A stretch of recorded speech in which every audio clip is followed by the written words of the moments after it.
매일성경 묵상 나눔입니다. 8월 15일 월요일입니다. 레이기 25장 23절에서 38절을 묵상합니다. 본문을 읽습니다. 토지를 영구히 팔지 말 것은 토지는 다 내 것임이니라. 너희는 고리민이여 동거하는 자로서 나와 함께 있느니라.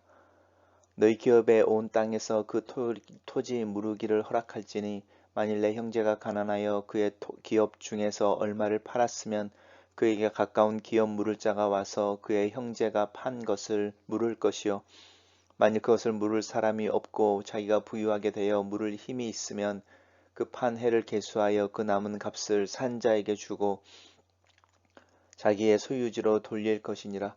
그러나 자기가 물을 힘이 없으면 그 판 것이 희년에 이르기까지 산자의 손에 있다가 희년에 이르러 돌아올지니 그것이 곧 그의 기업으로 돌아갈 것이니라. 성벽이 있는 성 내의 가옥을 팔았으면 판지 1년 안에는 물을 수 있나니 곧 그 기한 안에 물으려니와 1년 안에 물으지 못하면 그 성 안의 가옥은 산 자의 소유로 확정되어 대대로 영구히 그에게 속하고 희년에라도 돌려보내지 아니할 것이니라. 그러나 성벽이 둘리지 아니한 촌락의 가옥은 나라의 전토와 같이 물러주기도 할 것이요 희년에 돌려보내기도 할 것이니라.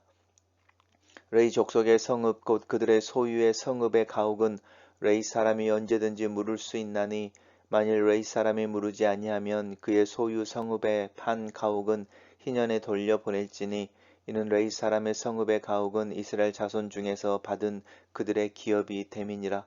그러나 그들의 성읍 주변에 있는 들판은 그들의 영원한 소유지이니 팔지 못할지니라.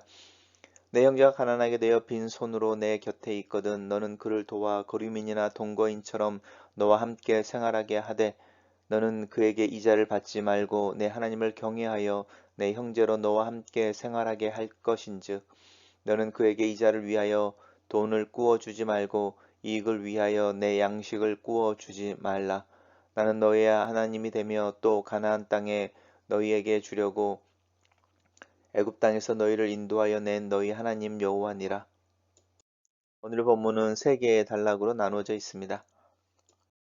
첫 번째 단락입니다. 이제 토지에 대한 이야기를 하고 있는데 토지를 팔지 말라라는 부분에 영구히라고 하는 부분입니다. 완전히 팔지는 말아라라고 하는 부분인데 이 완전히 팔지 않는다는 이야기는 시한부를 두고 거래할 수 있지만 희년이라고 하면은 희년의 때가 되면 돌아온다라고 하는 부분입니다. 하나님 그렇게 말씀하신 것의 근거는 토지가 하나님의 것이고 너희는 그 토지 안에 하나님의 영토 안에 거하는 거류민이며 동거하는 자들이라는 부분을 이야기하고 계십니다. 이것은 이제 고대의 국가의 개념인 거죠. 고대의 이제 왕이라고 하는 존재. 우리가 이야기하는 조선이나 고려 시대와는 좀 다른 부분입니다. 그 이제 왕이 모든 것을 소유하고 있는 상태에서 백성들이 그 왕의 땅을 위임받아서 그 땅에서 경작하며 살아간다라고 하는 이야기인 거죠.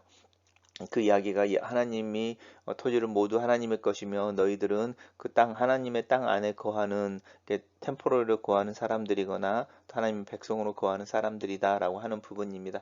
그래서 근데 여기서 이제 강조하는 부분은 토지는 하나님의 소유이다 이것이지만 그것과 함께 강조하는 게 나와 함께 있다라는 것을 강조하시려고 사실은 토지가 하나님에게 있다라는 부분을 이야기하고 있는 것. 그래서 이 두 가지를 기억하시면 좋겠습니다. 그래서 우리가 토지 공개념 이런 개념을 이야기할 때에 기독교적인 생각 속에서 단순히 토지가 하나님의 것이다라는 것에만 있는 것이 아니라 그래서 하나님이 돌보신다. 그래서 하나님이 함께 하셔서 이 토지에 목을 매지 않아도 또 부동산을 통해서 이익을 얻지 않아도 하나님께서 우리의 삶을 주관해 가신다라고 하는 이 두 가지인 거죠. 토지는 하나님의 것이며 우리는 하나님과 함께 있는 사람들이다 라고 하는 게 이제 토지 공개념의 기본이 되는 개념입니다. 그리고 이제 이 땅에서 토지를 무르기를 허락하다라고 하는 것은 무른다는 이야기는 이제 되돌려 준다라는 것이죠. 그래서 내 형제가 가난하여 이제 그 빈곤 때문에 토지를 팔아서 생계를 유지했다면 그것을 알고 있는 자들 중에 이제 순서대로 이제 가까운 자들부터 먼 관계가 있는 사람들이 이제 와서 그 기업을 빚을 갚아주고 그 땅을 되찾아 가야 한다 이 이야기가 계속 나오고 있습니다. 근데 이제 정말로 가난하고 온 그 주변에 이제 그런 역할을 할 수 있는 사람이 없다면 이제 희년의 때에 이제 희년이라고 하는 게 매 50년마다 돌아오는 것인데 그때가 되면은 땅을 원 주인에게 돌려줘야 한다. 이렇게 규정하고 계십니다. 단락을 요약해 보겠습니다. 토지는 하나님의 것이며 너희는 거류민이여 동거하는 자로 하나님과 함께 있는 것을 기억하여 희년이 되면 토지를 원래 소유자에게 돌려주라. 이렇게 요약했습니다. 두 번째 단락에서는 이제 땅의 문제가 아니고 집의 이야기를 하고 있는데 이제 집을 이야기할 때는 두 개의 전제가 있습니다. 성벽이 있는 성, 도시라는 뜻인 거죠. 그리고 성벽이 없는 성벽에 둘러싸이지 않는 곳, 이것은 시골이라는 뜻입니다. 그러니까 촌락이라는 곳과 도시 안에 있는 가옥의 이제 차이가 이렇게 있는 부분인데 이제 성 내에 있는 가옥이 거래가 되어질 때는 1년 안에 물을 수 있지만 1년 안에 그것을 되찾아가지 않는다면 아니면 이렇게 되돌려 달라는 사람이 나타나지 않는다면 빚을 갚아서 그것은 이제 그 가옥을 산 사람의 소유로 확정되어 영구이라고 하는 부분과 희년이 돼도 돌려보내지 않는다라고 하는 부분입니다. 이것은 어떤 도시 그 당시에 도시의 문화가 형성되어졌을 때에 그 성 안에서의 어떤 거주의 안전성 뭐 이제 이런 부분과도 연관되어지는 부분인 것 같습니다.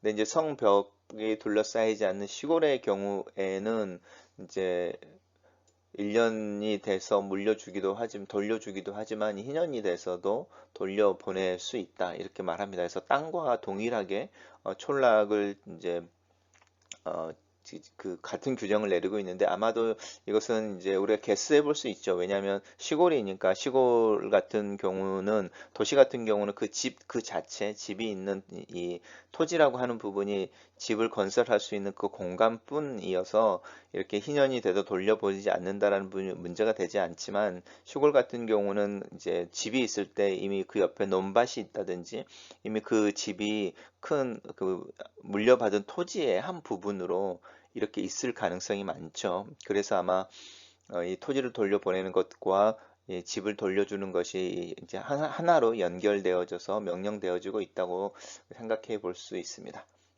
레위의 경우에는 조금 다른데 레위 사람들은 땅을 물려받은 적이 없고 이제 레위 사람들은 집단으로 땅을 물려받고 그래서 이제 이 집이라든지 이 가옥이라고 하는 문제들이 언제 조금 다른 방법으로 언제든지 돌려받을 수 있고 희년이 되면 돌려지고 이제 이런 이야기를 하고 있고 이제 성읍 주변에 있는 들판 집단으로 물려받은 레위인들의 땅들은 절대로 소유 이지를 팔 수 없다 이렇게 말합니다. 왜냐하면 모든 땅이 하나님의 것이지만 이 레위 지파들의 땅은 더 특별히 하나님께서로 강조하고 하나님을 이제 최전선에서 그래서 이제 섬긴다고 하는 특별히 선택받은 자들에 대한 하나님의 어떤 관심 또 그들에게 주어진 땅에 대한 어떤 특권 이런 부분이 강조됩니다.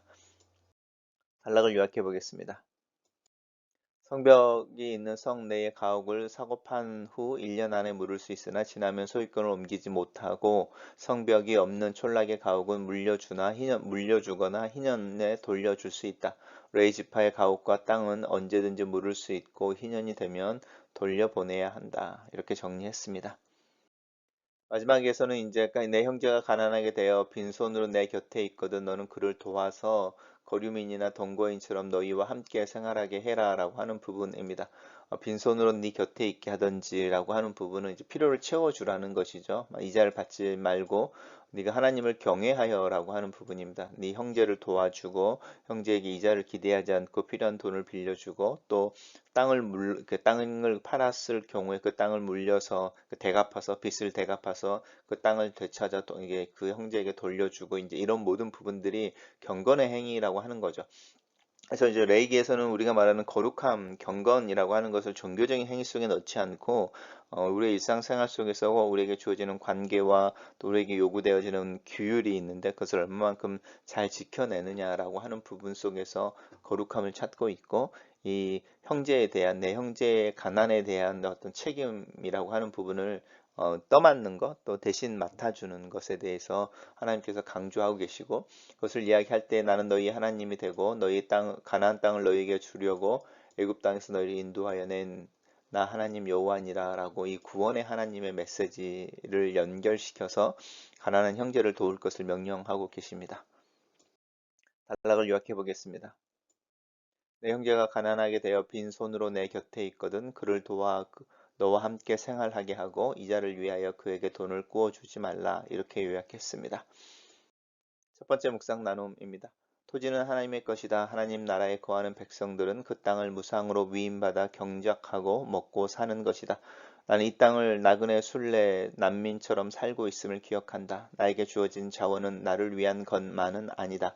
더 많은 것, 더 편한 것, 더 힘 있는 것을 추구하는 일은 하나님께서 원하시는 것이 아니다. 물론 그것이 주어질 수 있지만 그렇게 많은 것을 맡은 자에게는 더 많은 책임이 요구되어진다. 내 삶의 주인이신 하나님을 고백하며 사는 자로서 나는 내 인생의 자원과 소유를 나누고 사용하는 하나님의 세입자의 마인드가 필요하다. 두 번째 나눔입니다. 어디까지 내 소유권을 주장할 수 있을까? 그 소유권이라는 것조차도 사실은 내 것이 아니라고 성경은 말하고 있지 않는가? 부동산에 대한 집착이 높은 시대에 나는 어떻게 집을 소유하고 관리하고 그것에 의미를 부여해야 할까? 세 번째 나눔입니다. 희년은 이스라엘 하나님의 백성의 사회적인 제도의 특징이다. 희년은 하나님의 백성의 모범이자 탁월함이다. 가나안 땅이 자신들의 정복이나 약탈에 의해서 자기들이 소유하고 있는 것이 아니라 하나님이 저희 자신들에게 맡겨준 위임된 땅임을 기억해야 한다. 하나님의 은혜를 의지하여 사는 삶은 자신의 소유권이나 주권을 주장하지 않는 것이다. 하나님의 기대와 요구하시는 책임을 느끼며 사는 것이다. 약한 자에 대한 혐오나 조롱이 죄가 되는 것은 상황에 대한 하나님의 주권을 인정하지 않기 때문이다.